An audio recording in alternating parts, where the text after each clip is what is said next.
Good evening. This is a public broadcast announcement. Do not adjust your YouTubes. Review copy, provided by Slytherin Games. Thanks a lot, guys and girls. You're the real movers and shakers out there. Subscribe! Okay, so let's kick things off, as ever, with a big disclaimer. I know you probably clicked on this review because, like me, you're constantly on the lookout for a half-decent 40k game. Now, to be fair, there have been a few in recent years, with Inquisitomata and Gladius both moving in the right direction despite a few flaws, and the excellent Warhammer 40,000 Mechanicus acting as a standout example of 40k done right. But those are still the outliers, in an admittedly improving, but still lackluster recent showing of games brandishing the 40k logo. But I feel I should let you know right up front that Warhammer 40,000 Battlesector is awesome.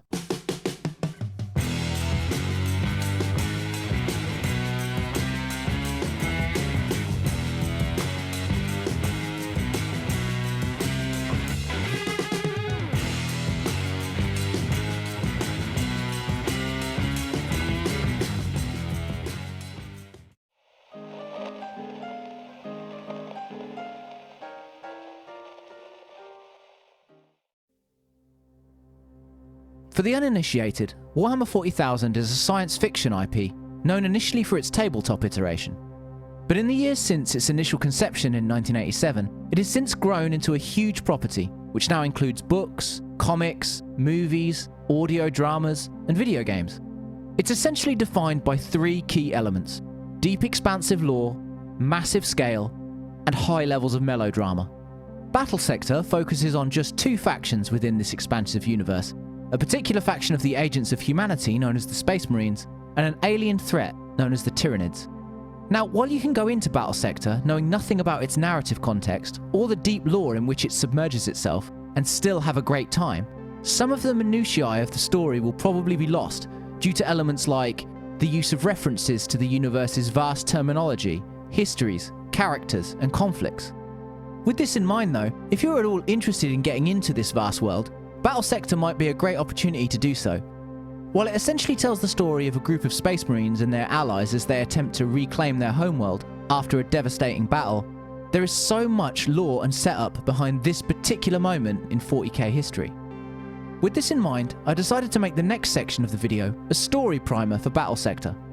This is something that I thought might be a cool feature for any review which has a lore-heavy IP that I do in the future, as it allows those who are interested to learn more, and those who have come for a more traditional review to easily skip this section if they want. Also, when I released my Gladius review a few months back, I know that there was some who really liked the lore-heavy focus, and some who didn't, so this should allow for a solution that everyone can enjoy. Anyway, let me know in the comments below what you think. Or I mean, you could just watch the whole video either way. And like and subscribe. So, while I will not be going into spoilers for Battlesector itself, the point in the next section is to act as a sort of narrative background setup, which will lead you into the opening of the game with some knowledge of what's going on, why it's going on, and broadly who's involved. For those not interested, I'll put a time code up here for you to skip to the next section of the review, where we'll cover the other, more traditional elements of the game. I'll also include chapters to make it even easier to skip if you don't fancy it. Just remember, the next section contains no spoilers for Battlesector's plot, as this is a spoiler-free review. Also, it's worth reiterating for those who aren't too interested in the next section that the takeaway for Battlesector's narrative is that there's a great story told here, but it's one that you'll probably get a lot more out of if you're familiar with 40k. Still, if you like a decent story in your turn-based tactics games, you'll find one here. Okay, with all that said, it's story time.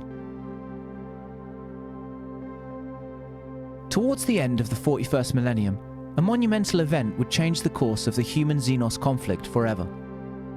While the war had existed for longer than most could comprehend, and is destined to stretch on endlessly into the dark future, few moments in the timeless maelstrom of violence that is humanity's endless struggle against the dark and unrelenting horrors of the universe can compare to the devastation of Baal. Located in the Baal system of the Segmentium Ultima subunit of Imperial space, Baal exists as an arid desert world, orbited by two moons of similar persuasion. While Baal itself boasted a smaller population of humans, its two moons, Baal Prime and Baal Secundus, both saw many settlers over the centuries as part of the Imperium's colonization. Some would serve the Imperium, others would settle in their own communities and tribes. living a simple existence among the grains of sand and dust. But it would not be the random groups of settlers that would make Baal and its moons so special, for it was the homeworld of one of the most prestigious and ferocious chapters of the Adeptus Astartes, the Imperium of Man's most illustrious force. They were the Blood Angels. But while the Blood Angels had stood proud and confident on the wind-blasted surface of Baal for many years now, their claim to the world was about to be tested. As the 41st millennium drew to a close, reports came to Baal of a Tyranid Xenos fleet, the size of which none had ever seen. The indescribable terror of the Tyranids, who sought only to kill, conquer, and grow, took on a new level of menace as they moved with immovable intent towards Baal and its moons. Reports continued to emerge, painting the encroaching force as so large no number could be assigned, with units easily numbering way into the billions. While the Blood Angels and the Imperium would attempt to slow or weaken the force as it approached, even resorting to destroying other worlds in the system, in the hopes that the destruction and debris would cause some sort of dent in the incomprehensible mass of Xenos horror. All efforts failed. As the final days of the year 999 came to pass, the Tyranids would arrive at Baal and its moons, assaulting full force for months in a campaign of violence that existed on a scale which was difficult even for the Imperium to comprehend. But valiant though the efforts of the Blood Angels were, the Tyranids showed no signs of slowing or diminishing, and while millions upon millions were killed, with numbers seemingly in the Adeptus Astartes' favour, it was not enough. However, just as all seemed at its end, a third force intervened. A warp storm, the size of which none had ever known, descended on the cold vacuum that was the space around Baal and its moons, spilling the horrors of chaos onto the surfaces of all three celestial bodies. So large was the schism that it would rend the whole of Imperium-controlled space in two, as the gateway to what would be known as warp space, a dimension overlaid on our own containing unspeakable horrors, grew ever larger. As the battle raged and the skies above Baal became a black void of horrors, only punctuated by the intermittent pink flares of the raging warp storm, the body counts would reach into the billions. The appearance of the Great Rift would stretch the conflict on, beyond time itself, as only days were experienced as weeks on the planet and moons below, due to the otherworldly distortions. But while all had once seemed lost, the appearance of the Chaos Hordes gave way to the smallest of cracks in what was once the closed door of potential victory. Seizing the moment, the Blood Angels were able to destroy the Tyranid Swarmlord, a key factor in the operation of this massive Xenos Legion. While the Tyranid forces would remain a threat after its demise, their coordination would give way to only pockets of planned strikes, amidst a sea of simple, rage-fueled attacks, lacking strategy of any kind. As if ordained by the Emperor himself, it would be at this moment that both the Rift Storm would begin to pass and the Imperium's vast reinforcements would arrive, hell-bent on bolstering the beaten and almost defeated Blood Angels and retaking Baal and its moons from those who had wrought such devastation upon their sands.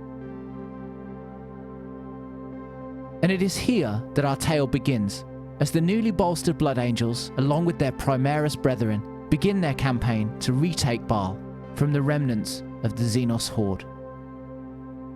To those who stayed, I hope you enjoyed, and to those who skipped, welcome back. No hard feelings or anything. You know, it's just hours of my life spent making this fuck. Anyway, let's talk about gameplay and design.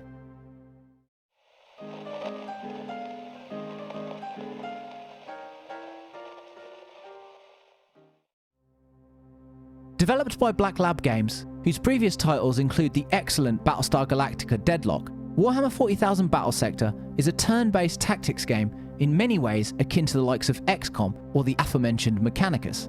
However, unlike those games and many others that occupy the genre, Battlesector has a few interesting spins on the formula. First of all, during your turn, your units can move and act at the same time. While you do input the instructions for your army one unit at a time, you don't have to wait for any unit's actions to end before instructing another unit. For example, in most turn-based tactics games, say I want to approach an enemy and then attack them. Generally, what I would do is select a unit, tell it where to move, then, when it's in position, choose an attack and an enemy and watch that attack play out before moving the next unit. When I have done this with all my units, my turn ends and the enemy does the same. Now let's look at the same situation in Battlesector. I can select multiple units, one after the other, tell them where to move and who to attack, and watch them all act immediately, even if the actions overlap. This gives the game a great sense of pace, and allows for it to feel more action-orientated, despite technically still being turn-based. For the campaign, the players take control of the Blood Angels, and their allies, the Primaris Marines. Starting off with basic units like Assault Marines, or officially my favourite early unit type, the Aggressors, more units become available as the campaign progresses, eventually resulting in some awesome powerful resources, like Baal Predators and Dreadnoughts. Battlesector lifts a lot from the 9th edition rule set, and much like the tabletop game, players are given a point total at the beginning of each campaign mission, with each unit costing a certain amount of points. These units all have various strengths and weaknesses which complement the player's chosen tactics, and also have varied attack types and melee priority, as well as close, mid, or long-range damage bonuses. For example, as a tankier tactician, I would often sit my beloved aggressors back in Overwatch mode and let the enemy come to me, creating and executing various kill zones, and then laughing maniacally as hundreds, nay thousands of Tyranid scum were obliterated. On top of this, if I saw an enemy approaching that I thought needed a bit more softening up, then I could launch the aggressor's powerful long-range missile strike to do some damage before they reach me, albeit at the cost of a long cooldown to keep things balanced. All units have various abilities and attacks, from range to melee to buffs and debuffs. Also, unlike other turn-based tactics games, Battlesector has a heavy reliance on optimum range to make sure attacks and abilities are effective. While this might sound like it could be a pain, whichever unit you choose to move will have its optimum attack range and location shown on the movement grid, meaning that it's more something to factor and less something to have to work out for yourself. Paying attention to this, though, can really make the difference between success and failure, regardless of the attack type.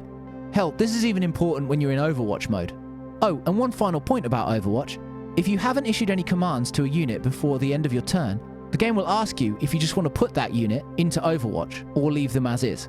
A feature that definitely comes in handy in certain missions, where your army is split over great distances, and you might have missed a unit or two. On top of this, you also have leader units that have their own personalised abilities, allowing for another layer of strategy. As campaign missions are completed, these abilities can be upgraded in an incremental skill tree to allow for further speccing and build control. What all of this creates is a balanced, fun, and malleable system which allows for a massive variety of approaches in battle. While it may initially seem like things in the campaign would be limited, given that you only control one faction, this is more than made up for in the sheer diversity that can be applied in battle tactics and methods of approach. In fact, I would say that this well-balanced and deep system of units and abilities are in many ways Battlesector's strongest feature. Finally, Battlesector's cherry on the combat cake is the momentum system. Essentially, every unit gains momentum points for being in the fight, with various bonuses applied dependent on the unit, which can provide even more points. As an example, Tyranids tend to gain more momentum for kills, whereas Space Marine units are more likely to gain points for being in close proximity to enemies. Once the momentum meter is filled, you're able to use those points to either gain another turn for the unit in question, or have them use a more powerful version of one of their abilities. As this system is applied unit by unit, it allows for even more variation in tactics on the battlefield, and can lead to some amazing tide turning if used correctly. Bolstering all of this is great map and mission design, at least in the campaign. Stages bring with them new challenges like clearing an area, securing certain locations, holding out for a length of time, to name only a few, and these only feel fresher when factoring in the differences in map layout.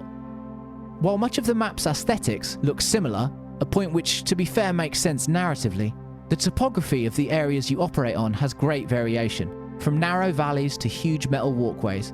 Each map feels almost like its own mini-puzzle with a variety of solutions as you decide how to deploy your army and deal with the impending threats.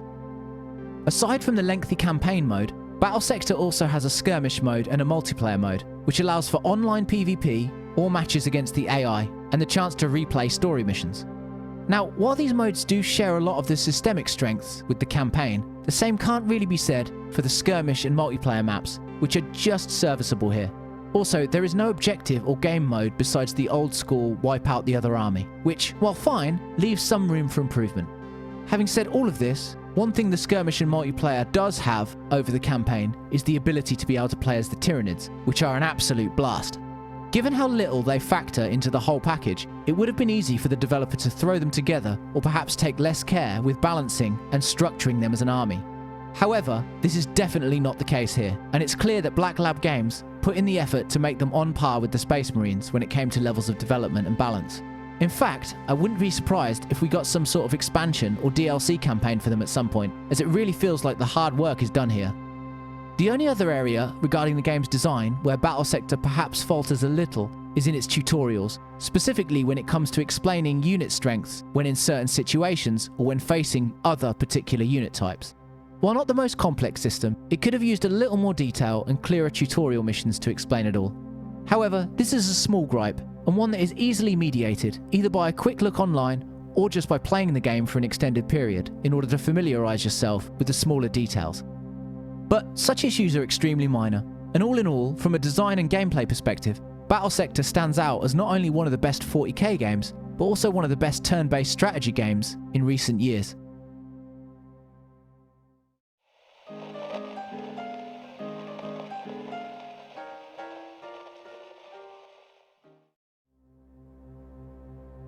While perhaps not the best looking game out there, Battlesector still looks great and successfully captures the tabletop feel better than most Warhammer titles. Its adherence to and passion for the canon when it comes to colour and texture is clear, with each Space Marine looking scuffed and battle-worn, and every Tyranid looking suitably squishy and squelchy. Moreover, every map utilises asset design that clearly channels the tabletop props seen in Games Workshop's official pictures, and I can imagine a bunch of environment artists leafing endlessly through copies of White Dwarf for inspiration as they created these landscapes. Sound is great too. As plasma rounds rip through Xenos horrors and missiles rain down from the sky, each impact feels distinctly 40k in its severity. The voice acting here is suitably melodramatic, with every actor clearly having a great time as they deliver overtly hammy dialogue in the way that only 40k seems to be able to capture. I thought this was great, but your mileage may vary depending on how much you gel with the tone of this universe. Just know that whether you like it or not, ridiculous as it might sound, this is generally how people talk in Warhammer 40k. Finally, the music, while sparing and unobtrusive, also does a great job of setting the scene and bolstering the atmosphere, lending an ornate quality to the tone of Battlesector's vast campaign in particular.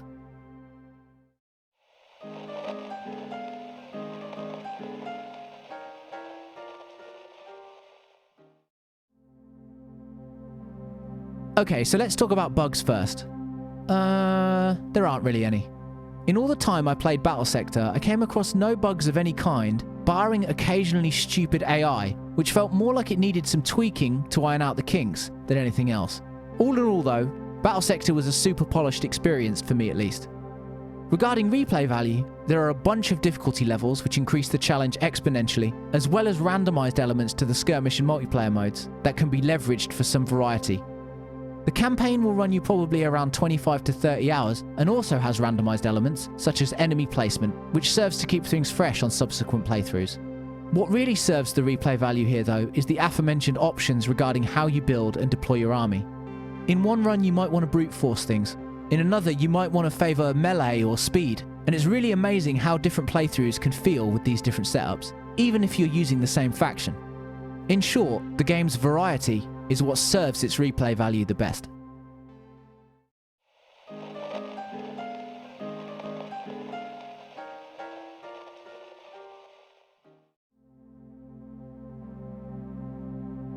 All in all, Warhammer 40,000 Battlesector is not only one of the best 40k games in recent years, but is also one of the best turn-based tactics games of the last decade. Its fun, well-balanced gameplay simultaneously manages to channel the tabletop game and include its own spin on the turn-based tactics genre, and its lengthy and well-written campaign serves as both a great standalone story and an awesome coda to one of the most poignant events in 40k lore. If you like 40k or turn-based strategy, then I very much recommend Warhammer 40,000 Battlesector.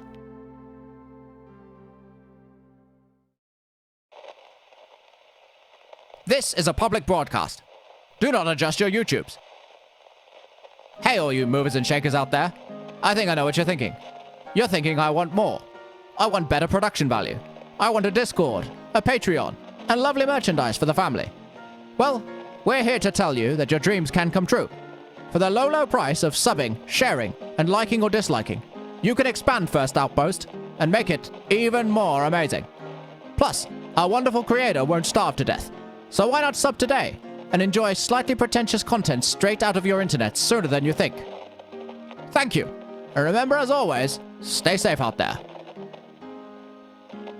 Public broadcast ends.